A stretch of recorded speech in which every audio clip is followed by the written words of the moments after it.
Good morning, traders. Welcome back. It is Monday morning, May the 8th, 2023. Hope you had a good weekend. This is our weekly trading preview for the week, market analyses, and results for our past trading week.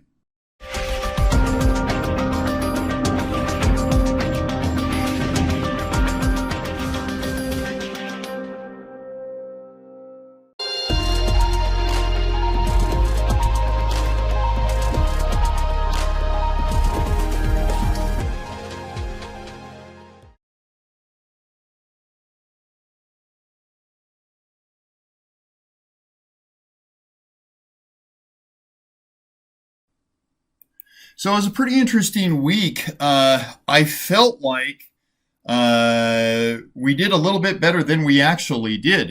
At the end of the week, it looked like my net lick for the entire week was up 1.5%, which it felt like we had a whole lot more winners than that. But it was a lot of give and take as the week went by, especially with some of our banking positions. And so we'll talk about that, obviously, as we get into it. A couple things that we look at every week, again, is we pull back a little bit and we look at a bigger picture, 30,000 foot view, sort of with a weekly technical analyses. And you can still see that we're in a buy mode, and that's not too much of a surprise. There are a few sell signals still creeping in here and there, but by and large, we are still into that buy mode. And it felt like to me last week that the sell-off that we experienced, and there was some pretty good selling that took place last week in the marketplace, felt like it was very, very focused on the banking situation, and that it wasn't really systemic in any nature, and that seemed to be a little bit short-lived. So I feel like the bulls are still in charge here, and the technicals would sort of imply the same. We look at some key support resistance areas and numbers, and you can see a couple of things that I think sort of bear that out on our chart, whether you're looking at the RSI, the stochastics, or the MACD with the histograms. Everything is sort of hooking and heading up, giving us a little bit of indication of a buy zone. We are back to this sort of resistance area that we've been at forever. I mean, this is a channel that if you go back over an entire year, over a 12-month period of time, it will pan out into that same sort of chop zone. So it's admittedly a very big chop zone, but we're still in there. We've tried multiple times to break up above this. Maybe this will be the successful go. We are up above our VWAP. We're up above point of control. We're well above the 200-day moving average. The market has all of the tools here to break out to a higher high, but it's just had a really, really tough time with this 4,200 level.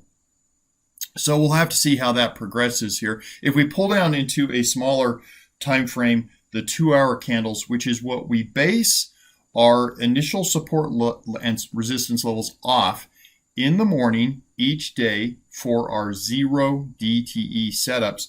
There's a couple of numbers here that I think merit maybe pointing out that I can share with you as we look at this. Number one, again, I would look at it from the upside, from the resistance area. I'm looking at 4163. Now, that's not very far away from where we're at right now. 4163. It's not very high, not very much higher than where we are right now on the E-minis. We're at 4157 right now as I speak. But that's a big level. And if the market could break up above that, that would be the first step for the bulls. Above that one is 4178. And then above that is 4192. That's a 1. I can make that work. There we go, 4192. And then the big one is 4200. And again, that's been a tough one for the marketplace to break above. But if it could, that could establish us into a new range. So we'll have to see how that works for the bulls. For the bears, I'm looking at 4138. I'm looking at 4124. 4115, and then the big one for the bears would be 4100. That's the big one right there.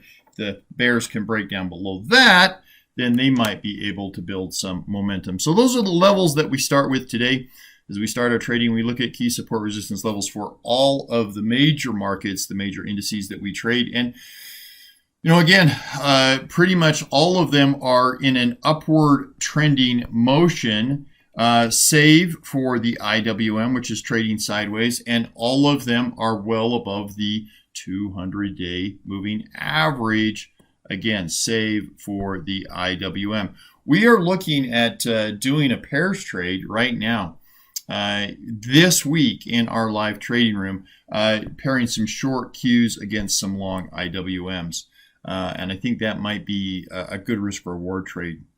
We look at a couple things in the marketplace, and there are some things that I think still throw some doubt onto the ability for the bulls to really take charge here in the marketplace, maybe break us up to a higher high, get through this resistance levels. And one of the big things for me is the number of stocks out there that are above or below their 50-day moving averages and their 200-day moving averages. I've talked about this a lot for the last couple of weeks, that there are essentially 5 stocks. There's 5 stocks. They're the big names that you've heard of over and over again. But there's essentially 5 stocks that comprise 87% right now, 87% of the S&P 500's rise year to date.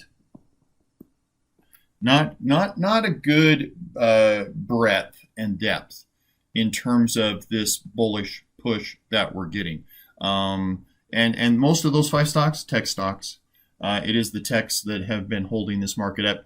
At some point, every sector in the marketplace runs out of gas. It's just the way that it works. Nothing goes up and no sector goes down forever. At some point, there is a reversion to the mean. We haven't seen that yet. I've been waiting for it for the last entire month to see techs sort of peter out and come back down. Hasn't happened yet, but I do believe that if history is our guide, it will happen at some point. And that doesn't bode very well for all of this right here. A lot of weakness underlying this bullish push that we're getting in the marketplace. We take a look at the bullish push, and you can see again the importance that the techs have had in this. The diamonds and the IWM basically flat on the year for all intents and purposes. I guess the diamonds are up almost 2% on the year.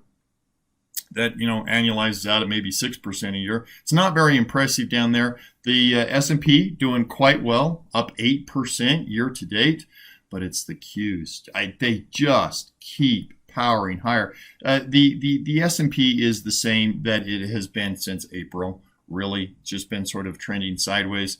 We're actually down a little bit on the other major indices that we track, but the NASDAQ just keeps powering higher.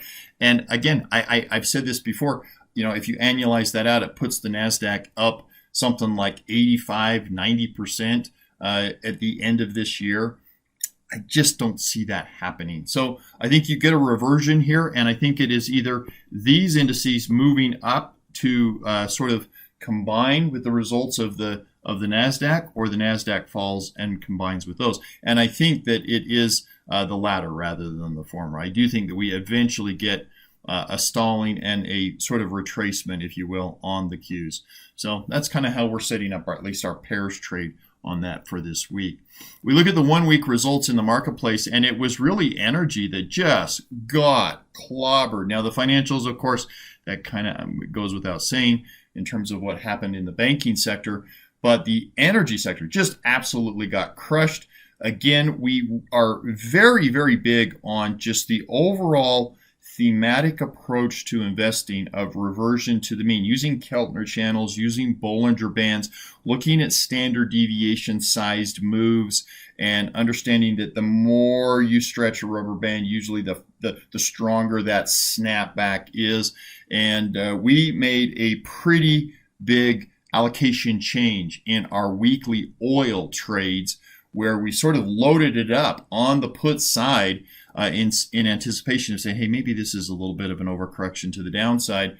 And so we're pretty heavy on the put side right now, selling puts, so it would be a bullish setup.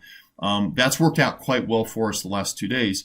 I guess we can talk a little bit more next week, and we'll see what the end result of that was. But so far, so good on that for us. And this is a big, I will just say that this chart right here on a weekly basis is one of the key things that I use to find areas of the marketplace that are overbought or oversold, and areas that I'm looking to build positions in. And energy obviously was the one that stood out for me as we looked at the end of last week. We look at the results for the week, and a little bit of a mixed bag. I think you'll see that in the actual numbers here. This was 2 weeks ago, a little bit of a mixed bag. This was last week, a little bit of a mixed bag. Not a lot of change, really. For an FOMC week, not a lot of change, really, in the marketplace. And our implied moves in the marketplace have been saying that we weren't going to get a lot of movement. They were right. They were right. We look at open interest levels, and again, you can see that there is a lot of put selling going on. A lot of put activity, a lot of open interest in those put levels. The 4,000 level is a huge level. The 4,300 level is a big level on the S&P. But a lot of put selling and buying going on. A lot of activity with puts right now. And if you look at the option premium skew, you can see that that's being reflected in almost all of our trades.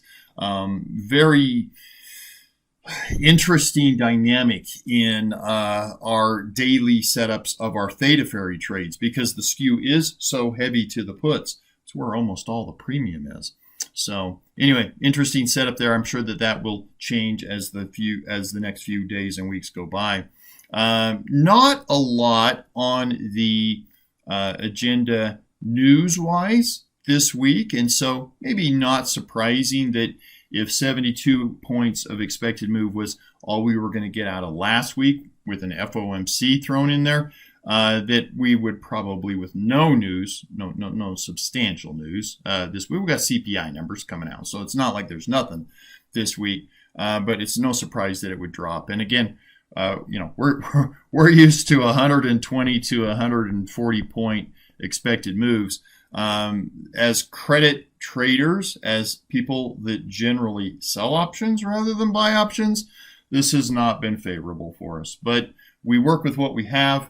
There's always a trade for every market condition. We've been using a lot of broken wing butterflies. We're using butterflies, things that are very asymmetric in nature, so that we are still getting the reward potential that we hope for, but not pushing our risk more than we need to.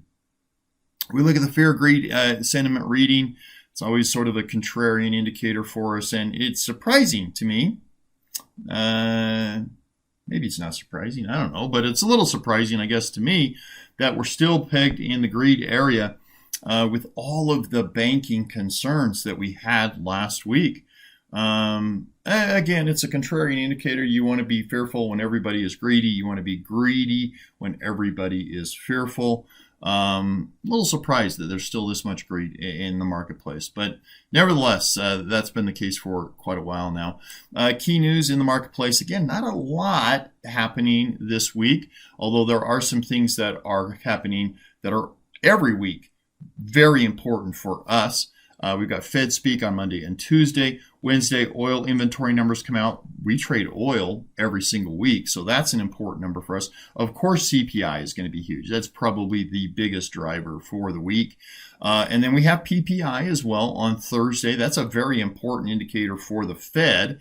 And so the market will be definitely looking for that. Nat gas numbers. We are looking this Thursday to set up our next nat gas trade. Those have been really good trades for us the last couple of go-arounds. Looking to do that again. So that's going to be a big number for us. And then Michigan Sentiment Index coming out on Friday. So again, we'll be looking for CPI numbers. But other than that, boy, not a lot this week. Our zero DTE results been really, really solid this week. We had a total of 94 days now this year that we've been able to set up these trades. And it was just 2 years ago that basically we were lucky to get one a day. There were actually days where we would just say, it's not really a good opportunity today. It is totally reversed as of late, where we are being able to double up on the S&P, the SPX, and the NDX on each day. Not every day, but pretty much we're trying at least to. That gives us on these 94 days 158 total 0 DTEs that we've made this year. It's a lot. And 153 have been winners, 4 have been losers. We are still in a rolled NDX trade. Pretty darn good win rate. Pretty happy with that. I think that's one of the better track records for 0 DTEs that really is out there anywhere. Our 4 DTE SPY and Q trades last week were both profitable. We took the SPY trade all the way to expiration. I didn't get a lot of buying power thrown into that trade, but we did get it all the way to expiration. I got a lot of buying power in the Qs, but we took that off early. So they were both winners, and I'm pretty happy with them overall. The IWM Millionaire Micro Trade, once again, 27 trades, 27 winners. Last week was once again a winning week. A little bit below our average rate of return. We've been shooting for about 1% a week, about 50% a year ROI on this trade. And we've been trading it a little bit more dynamically and actually been averaging about 1.1 to 1.3% return per week. So we've just been knocking it out of the park with this trade. Last week was a little below that. It was about 0.8%. And we had the hope that after FOMC, we've been able to adjust it a little bit, squeeze a little bit more out of it. We weren't able to do that. So still a winner last week, but not quite as big as we are sort of used to. Pairs trades got another winner in the book last week. So we've got 1 pairs trade still open and working right now. And this week we've got a goal of adding at least 2 more pairs trades, if not 3. So this is going to be a big week for pairs trades, getting back in and working those. The one that we have open right now is Pfizer. It's been working really well. I'm just going to take a look at it here real quickly. We've got a pairs trade with Pfizer and Glaxo. We've been cash flowing that position for a couple of months now, and I don't foresee that really changing anytime soon. So that pairs trade should be open for quite a while, as long as we can continue to cash flow it. So we should be adding a couple more pairs trades this week. Bear market trades, haven't added any more of those yet. Stock market millionaire trades, we hit the bond trade, and we hit the Netflix trade, and we hit the PayPal trade, all again last week. All of them ended up being winners. We rolled part of our bond trade, 10-year bond trade, the ZN futures contract. We rolled part of that to this week, so we'll be adding to the other part that we didn't roll, that we booked a profit on. Be adding to that today. What a great setup it has been for us. It's just, 36 winners, 0 losers. What more can you say? It's been pretty darn good for us. Positive Vega DIA ladders. We added 1 ladder to our DIA setup last week. I am still a little shy on my buying power committed to that trade. I like to have about 4,000 or about 4% of my portfolio in that trade. Only got 2,000 in right now, so we'll be usually we do that trade every other week, but I'll be coming back to that well this week as well, just to add some extra buying power into that. But we added 1 ladder to that trade last week, and we had 1 ladder expire, fully profitable. That's been probably one of our, I guess you could qualify it as best trades this year, because it not only have they all been winners, but they've been pretty easy to manage. Now, that's not on us. We look like geniuses with this trade. You've seen the Dow. I showed you the Dow. It's been pretty much flat this whole year. So it's been really easy to trade. It has not always been that way. We chased that trade quite a bit, adjusting last year. But so far this year, it's been pretty easy to trade that. Scalping results for this week were okay. Tuesday, I didn't quite make my 500 minimum goal, but I did make $480 scalping on Tuesday. And then Thursday, I was traveling to a dirt bike race, so I didn't scalp on Thursday. But $480 that I wouldn't have otherwise had in my pocket this past week if I wasn't scalping. So again, it pays to have as many tools available as you can possibly have. Dragonflies, we added a new dragonfly to BA, to Boeing once again. And we're still a ways out on that. We're out 11 days on that. We usually put them out a couple weeks in time frame, sometimes even out as much as a month. Pretty decent setup. Put $4,250 into the trade with $321 of income potential, 94% probability of success. I think that's like a 7% return in a couple of weeks. Very, very close to almost 190% annualized rate of return potential on a 96% probability of success trade, 94% probability of success trade. What more can you want? I mean, they're awesome setups. Love dragonflies. Theta Fairy, we killed it this past week. We've had a couple of weeks of not poor results. We've had great results, but we just haven't been able to always get a trade working because of the low IV environment. But we're up to 82 total trades this year with 81 winners, 1 loser. It's been a good setup for us. And we've had a couple that we've had to roll. They're very flexible trades. They're very workable trades. So the market's really got to want to hurt you to get too trapped in one of these trades. They're usually pretty easy to adjust. Gold ladders. We had another successful week with our gold trade. That's now 5 weeks in a row. We're running 5 weeks in a row that we're actually putting money in our pocket from the gold ladder. It was not what we had hoped for. It was about $100, which we usually try to bring in about $200 a week just on the cash flow side of it. But money is money, you can't always get what you want. So 5 weeks in a row, I'm pretty happy about that. Pretty happy with the gold ladders. We had a little bit of a push in gold that hurt our P&L, our open P&L, not our realized, but our open P&L on gold when all of the banking stocks looked like they were going to go to zero. Gold shot up, but it retraced right back down. Overnight vampire trades, we'll have another one coming up. Last one was a nice winner. So those are always fun trades to do. Our oil ladder, I talked about this a little bit here in just a moment ago. Oil really retraced, really put some pressure on 2 of our put side ladders in oil. It looked like it was very much, technically speaking, a much too oversold reaction. And so we loaded up all of our ladders onto one ladder that expires this coming Friday. We put them all on the put side, and so far so good. Thursday, we started to get some movement in the right direction. Friday was huge for us. Sunday, yesterday, futures market opened up solid with oil. This morning, it's looking really solid. CL is up $1.53 right now. So that trade looks stellar right now. I've got $6,490 in the trade with $1,700 of premium coming in on that trade. That's $1,700. It's not all going to be profits because there's a roll cost. There's a debit roll cost in there.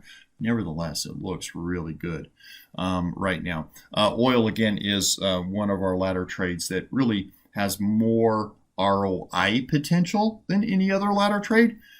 And so consequently, it is a little bit more volatile. It's a little tougher to manage. In the money cover trades continue to be really successful for us.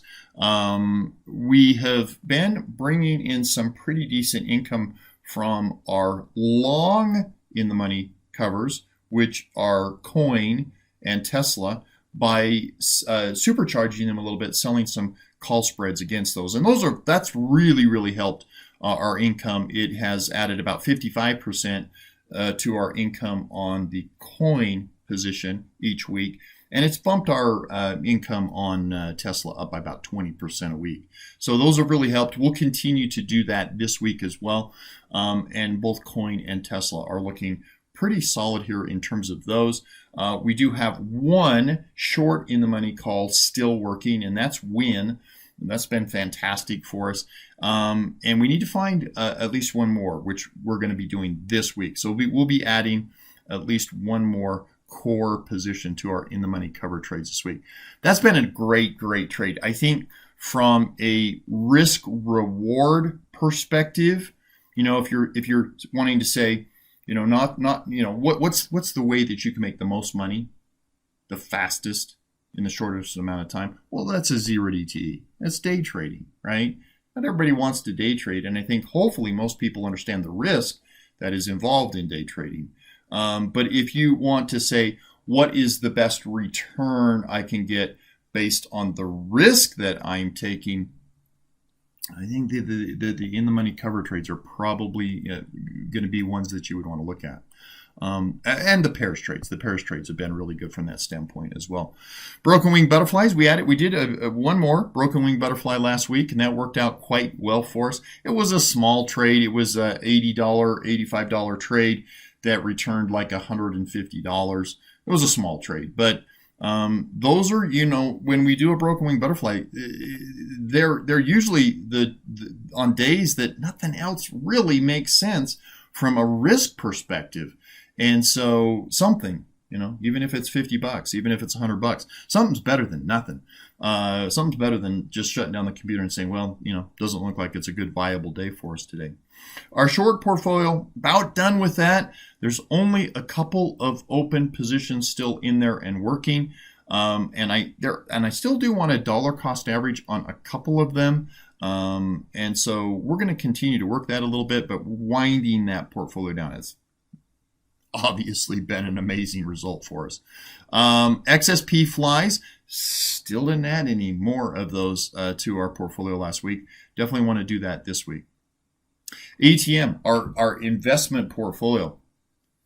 We got some positions in not bonds. We do have bond positions, but we have some positions in banks.